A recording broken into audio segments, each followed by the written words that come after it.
Os gloriosos anos 80, uma década em que o cinema cheirava a pólvora, gasolina e protetor solar com fator músculo puro. Era o tempo em que os heróis não precisavam de CGI porque tinham bíceps reais e frases tão afiadas quanto uma lâmina do Rambo. Hollywood vivia sua era mais bombástica e cada explosão parecia ecoar um grito de liberdade, embalado por guitarras elétricas e suor cinematográfico. Foi a época em que o patriotismo era quase um personagem coadjuvante, bandeiras tremulavam em câmera lenta, o inimigo era genérico, mas o herói era um homem só contra o mundo. Stallone, Schwarzenegger, Norris e Van Damme transformaram o cinema em um campo de batalha onde coragem, músculos e uma boa bandana eram tudo o que você precisava para salvar o planeta, ou pelo menos um vilarejo fictício na América Latina. E o melhor, esses filmes não tinham vergonha de ser exagerados. Eles eram honestamente épicos, com explosões impossíveis, diálogos improváveis e vilões com risadas dignas de desenho animado. Mas por trás de toda essa testosterona cinematográfica havia algo mágico, um senso de aventura e grandeza que fazia cada sessão parecer um ritual de heróis. Então prepara o VHS, afrouxa a bandana e vem comigo relembrar os 7 filmes mais macros dos anos 80. Um tributo à era em que o cinema explodia primeiro e perguntava depois.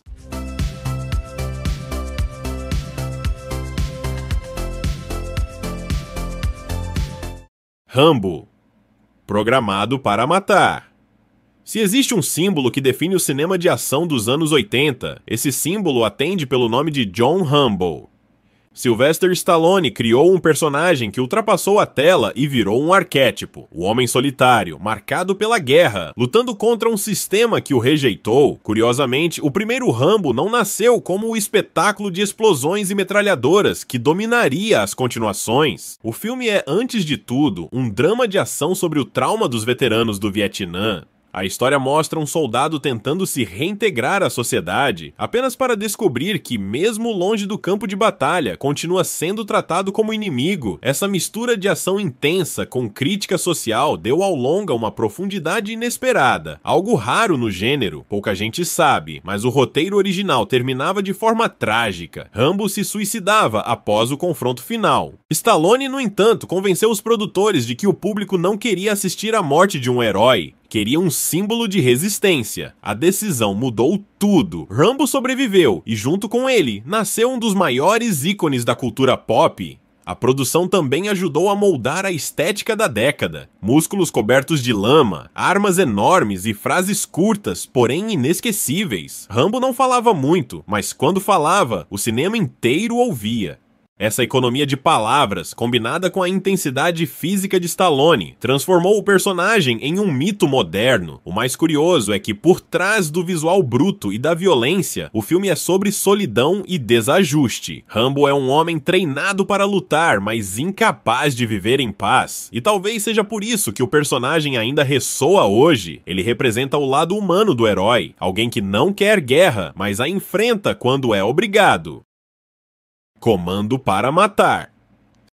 Se Rambo representava o veterano atormentado, Comando para Matar foi o oposto, a glorificação absoluta do herói invencível. Lançado em 1985, o filme colocou Arnold Schwarzenegger no auge de sua carreira e definiu de vez o padrão do cinema de ação dos anos 80. Músculos gigantes, frases curtas e explosões suficientes para abastecer uma guerra real. Arnold interpreta John Matrix, um ex-soldado das forças especiais que vive em paz com sua filha, até que um grupo de mercenários decide sequestrá-la. A partir daí, o roteiro se torna uma verdadeira cartilha do filme macho oitentista. Vingança pessoal, munição infinita e vilões que não duram mais do que alguns segundos em cena. Não há política, reflexão ou sutileza. Apenas uma missão clara: resgatar a filha e eliminar qualquer obstáculo no caminho.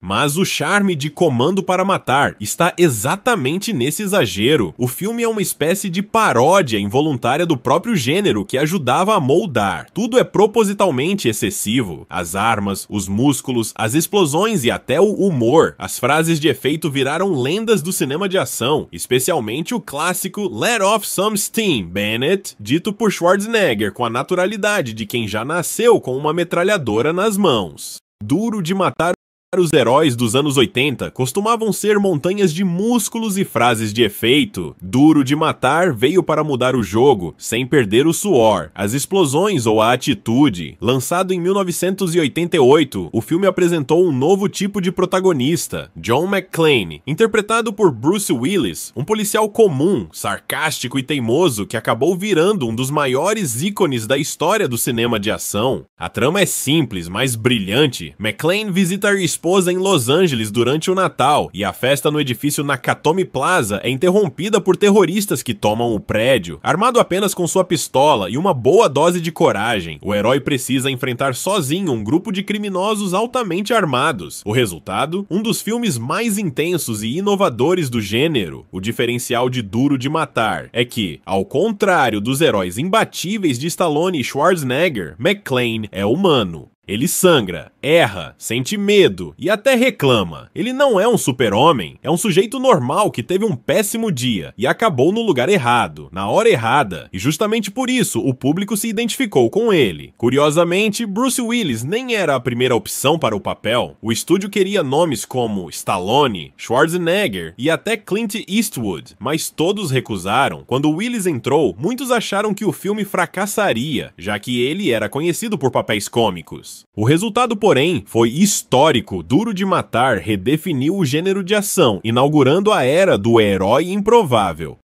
Predador, 1987. Entre todas as obras que definiram o cinema de ação dos anos 80, poucas foram tão selvagens e tão icônicas quanto Predador. Lançado em 1987, o filme colocou Arnold Schwarzenegger e um grupo de soldados musculosos na selva mais hostil do planeta, apenas para descobrir que o verdadeiro inimigo não era humano. O resultado foi um dos cruzamentos mais geniais da década: filme de guerra, ficção científica, puro instinto de sobrevivência.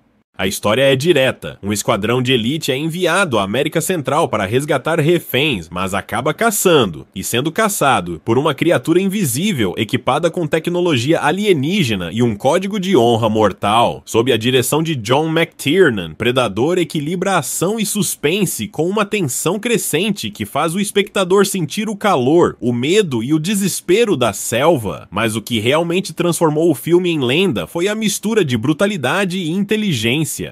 O elenco é uma verdadeira reunião de macho alfa cinematográfico.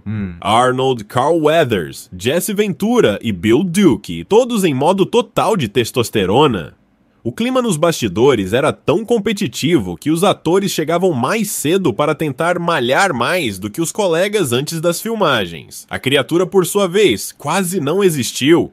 O design original era desajeitado, e apenas quando o mestre dos efeitos Stan Winston redesenhou o alienígena, com a famosa mandíbula articulada, o monstro ganhou sua forma definitiva. Jean-Claude Van Damme chegou a interpretar o Predador em testes iniciais, mas foi demitido por ser baixo demais para o papel. Com seu visual sombrio e atmosfera sufocante, Predador virou uma metáfora involuntária sobre o próprio cinema de ação, homens armados até os dentes sendo superados por algo que eles não compreendem. No fim, o mais forte não é quem tem mais músculos, mas quem sabe quando deixar a força de lado e usar a inteligência. O Grande Dragão Branco. Quando o cinema americano dos anos 80 era dominado por metralhadoras e explosões, o Grande Dragão Branco trouxe algo diferente: músculos e honra. Lançado em 1988, o filme apresentou ao grande público um nome que logo se tornaria lenda: Jean-Claude Van Damme. A história é simples, quase mítica. Um lutador ocidental viaja até Hong Kong para participar de um torneio secreto e mortal, o lendário Kumite, onde apenas os mais fortes sobrevivem.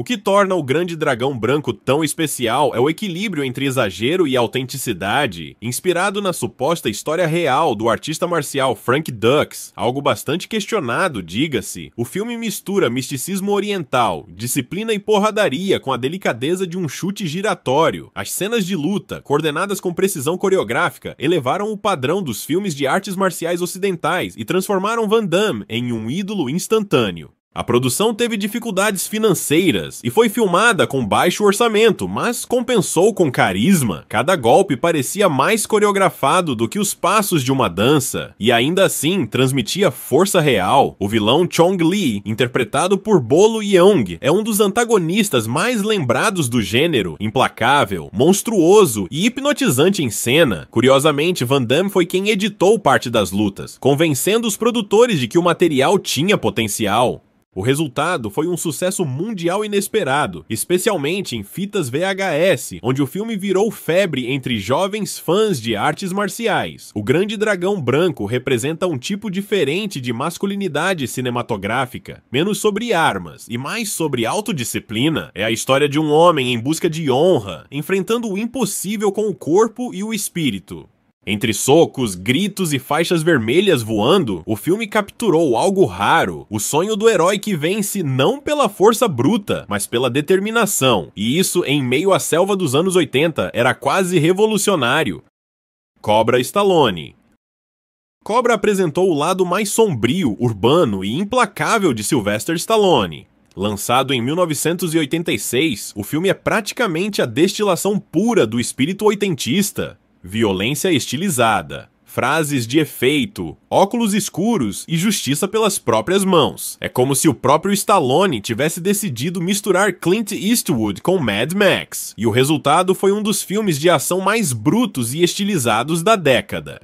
Stallone vive Marion Cobretti, um policial da divisão zumbi, um departamento que lida com os casos mais perigosos. Frio, metódico e imune ao medo, ele é o típico herói que não pede permissão para agir. Quando uma seita de assassinos começa a espalhar o terror em Los Angeles, Cobretti entra em cena com um carro modificado, um fósforo preso no canto da boca e a pistola na mão. O filme é um festival de excessos visuais e sonoros, cortes rápidos, trilha sonora sintetizada e um estilo quase publicitário que transformou cada cena em um clipe de pura atitude. As frases de Cobretti, especialmente a clássica "Você é uma doença e eu sou a cura", viraram parte do vocabulário do cinema de ação. Pouca gente sabe, mas Stallone Cobra nasceu de uma ideia rejeitada. Stallone deveria estrelar, um tira da pesada, mas queria um tom mais sério e violento. Quando o estúdio recusou, ele saiu e transformou seu roteiro em Cobra. O resultado foi exatamente o que ele queria. Um policial sem filtros, um justiceiro que representa a vingança da lei quando a justiça falha. Embora tenha sido criticado por sua brutalidade, o filme conquistou status de cult. É a síntese da masculinidade exagerada dos anos 80, onde o herói não sorria, não explicava, apenas resolvia. Stallone Cobra é um lembrete de que, naquela época, o cinema acreditava em justiça com uma dose generosa de gasolina e pólvora.